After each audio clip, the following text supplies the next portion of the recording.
Assalamualaikum warahmatullahi wabarakatuh. Perkenalkan, nama saya Nabila Diana Putri Azara dari kelas Biologi B. Pada kesempatan kali ini, saya akan menjelaskan tentang zuhud dan gaya hidup minimalis. Definisi zuhud. Secara bahasa, zuhud berasal dari kata zahida, zahada, zauda zuhdan, yang berarti meninggalkan dan tidak menyukai. Secara istilah, zahida fi al-dunya, yang berarti menjauhkan diri dari kesenangan dunia untuk beribadah. Secara etimologis, yaitu ragaban ansya'in wa tarohu, yang berarti tidak tertarik terhadap sesuatu dan meninggalkannya.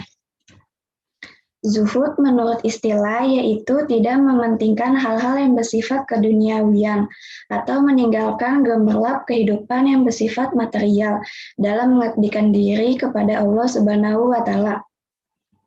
Zuhud adalah melepaskan hati dari pengaruh dunia, maksudnya tidak kikir terhadap peminta dan tidak tersibukkan oleh kegiatan-kegiatan duniawi sehingga lupa pada Allah Subhanahu wa Ta'ala.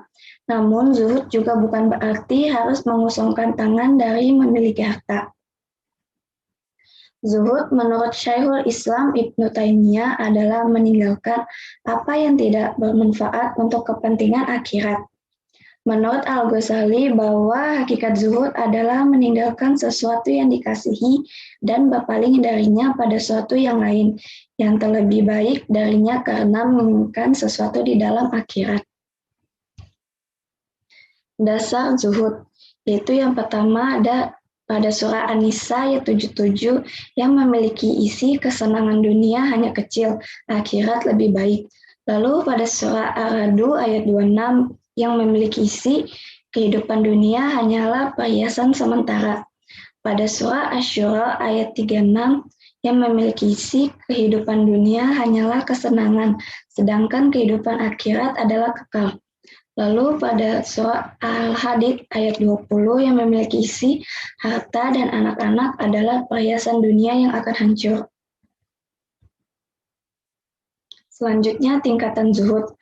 Di dalam kitab Tazkiyatun Nafs karya Ibnu Qayyim, Ibnu Rajab, dan Imam Al-Ghazali, zuhud dibagi ke dalam beberapa tingkatan, yaitu yang pertama, seseorang yang zuhud terhadap dunia.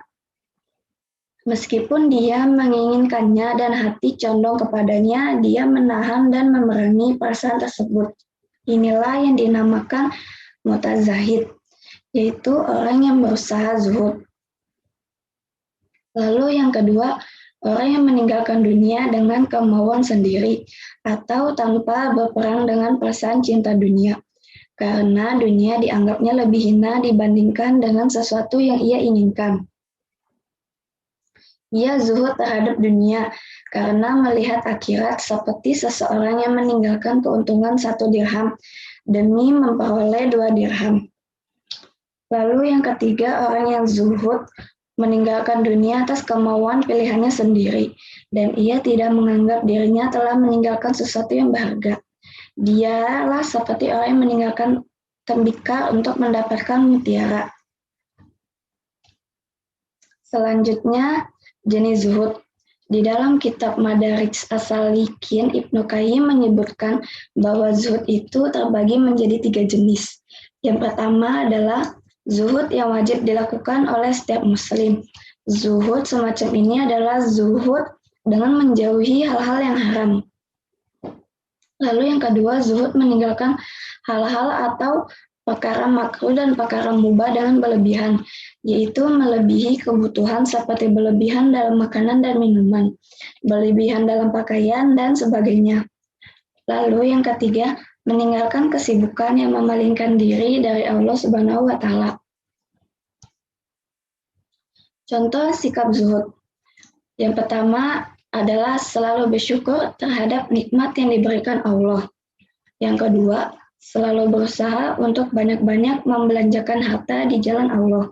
Yang ketiga, tidak bermewah-mewahan secara berlebihan. Yang keempat, selalu berusaha untuk berpenampilan sederhana dan tidak sombong, serta membanggakan diri sendiri. Lalu yang terakhir adalah lebih mencintai Allah daripada kehidupan di dunia ini. Bersikap zuhud bukan berarti membenci harta dan menjalani hidup yang kekurangan, tetapi zuhud mengajarkan agar kita tidak terlena kepada kehidupan duniawi. Bersikap zuhud artinya bersikap minimalis, yaitu tidak membeli sesuatu yang berlebihan. Penyebab yang mempengaruhi manusia bersikap zuhud adalah keimanan, kesadaran akan ajaran agama, lingkungan yang mendukung, kenyataan bahwa manusia adalah makhluk sosial, dan pengalaman hidup. Dampak sikap zuhud terhadap kehidupan yaitu meraih ketenangan dan kebahagiaan, dicintai sesama manusia, meraih kemuliaan di sisi Allah, bersemangat untuk hidup lebih baik, dan terhindar dari mara bahaya. Selanjutnya yaitu gaya hidup minimalis. Gaya hidup minimalis secara umum dapat dipahami sebagai upaya pemanfaatan sarana dan prasarana seefisien mungkin dengan mengurangi kuantitas materi maupun non-materi, namun tetap memerhatikan aspek kualitas. Gaya hidup minimalis juga menitikberatkan pemahaman seseorang untuk mengutamakan apa yang dibutuhkan. Konsep hidup minimalis bila dikaitkan dengan syariat Islam sangat erat hubungannya dengan rasa syukur yang direalisasikan melalui sikap qanaah dan zuhud.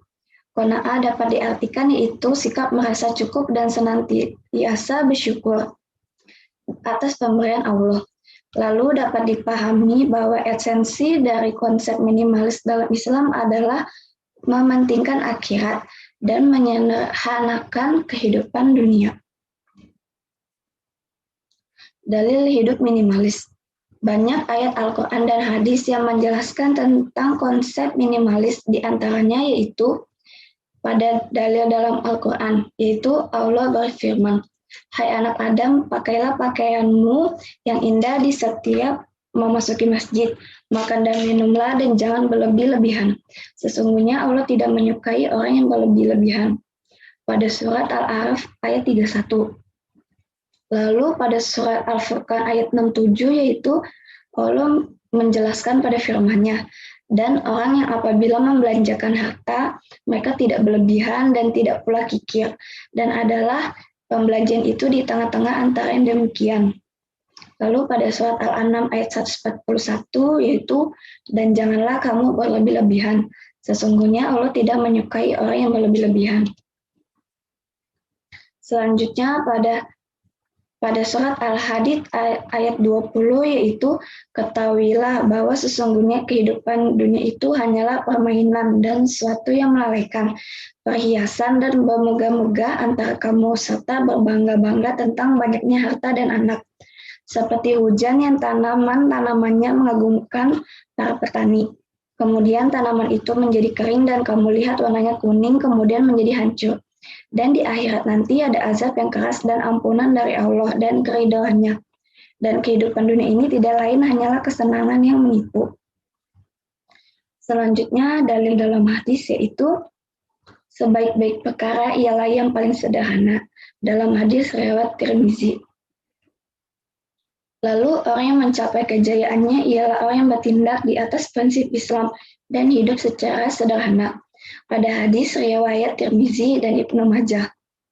Lalu barang yang sedikit namun cukup untuk memenuhi kebutuhan hidup adalah lebih baik daripada banyak tetapi menjadikan mereka lupa diri dan menyesatkannya dari jalan hidup yang sederhana. Pada hadis riwayat Abu Naim. Selanjutnya, tiada hak bagi seorang anak Adam dalam semua hal ini kecuali rumah tempat tinggal, baju yang menutup auratnya, roti kering dan air. Pada hadis riwayat Tirmizi. Selanjutnya, tidaklah seorang anak Adam dapat memenuhi suatu wadah dengan kecuali perutnya. Cukuplah bagi anak Adam suapan makanan yang membuat tulang punggungnya tegak. Jika tidak dapat mengalahkan nafsunya, maka sebaiknya dia mengisi sepertiga untuk makanannya, sepertiga untuk minumnya, dan sepertiga untuk nafasnya. Pada hadis riwayat Ahmad, Tirmizi, Ibnu Majah. Lalu yang terakhir, sesungguhnya hidup sederhana termasuk cabang dari iman. Pada As-Sahihah 341. Manfaat gaya hidup minimalis. Yaitu yang pertama, menjalani hidup yang sederhana. Kedua, menjadi lebih produktif karena kita hanya memakai barang yang hanya diperlukan. Lalu ketiga, menghilangkan stres karena hanya memikirkan hal-hal yang perlu dipikirkan. Dan keempat, mendekatkan diri dengan Allah karena berkaitan dengan sifat zuhud. Selanjutnya, contoh gaya hidup minimalis, yaitu pertama, senantiasa bersyukur dan merasa cukup. Kedua, menyeleksi barang yang tak lagi digunakan. Ketiga, menghindari kredit terlebih yang berkaitan dengan riba. Keempat, tidak berorientasi pada hal yang bersifat kekinian. Kelima, fokus pada apa yang dibutuhkan, bukan apa yang diinginkan. Gaya hidup minimalis juga dapat kita teladani pada jati diri Rasul, di mana beliau memberi contoh kesederhanaan dalam realitas kehidupan sehari-harinya. Gaya hidup minimalis bermanfaat dalam menciptakan ketenangan batin dan pikiran, manajemen waktu dan materi yang baik, serta dapat meningkatkan produktivitas. Hidup minimalis ala Rasul. Yang pertama itu tidak menumpuk harta. Rasul adalah teladan kesederhanaan. Sederhana di sini bukan karena Rasul miskin, melainkan karena sifat qanaatnya beliau. Menyenangkan orang lain lebih dipilih Rasul ketimbang bersenang-senang dengan hartanya. Dengan menerapkan hidup minimalis ini, kita hanya memiliki barang yang kita butuhkan. Sedikit barang membuat waktu dan biaya perawatan bisa kita alihkan untuk hal yang lebih bermanfaat. Lalu yang kedua, makan secukupnya. Makanlah secukupnya, tidak berlebihan seperti terlalu pedas atau terlalu banyak. Penuhi asupan nutrisi yang diperlukan tubuh. Lalu ketiga, berpakaian sederhana, yaitu memiliki maksud memilih pakaian yang sederhana tetapi tetap memperhatikan tertutupnya aurat dan bersih sehingga tetap enak dipandang dan nyaman dipakai beribadah. Lalu yang terakhir yaitu memperbanyak amal kebaikan. Itu mengurangi menonton tayangan hiburan seperti sinetron atau infotainment di televisi dan media sosial untuk menghindari nafsu memiliki barang atau harta yang ditayangkan. Perbanyak baca Quran, buku, dan berkumpul dengan orang soleh untuk menambah keimanan dan ketakwaan kepada Allah. Inti dari gaya hidup minimalis yang diajarkan Rasul adalah bersikap qanaah, zuhud, dan senantiasa bersyukur atas nikmat Allah. Muslim bergaya minimalis adalah ia yang meminimalkan kecintaan terhadap dunia dan memaksimalkan kecintaan terhadap Allah dan Rasul-Nya. Demikian yang bisa saya sampaikan, kurang lebihnya mohon maaf. Wassalamualaikum warahmatullahi wabarakatuh.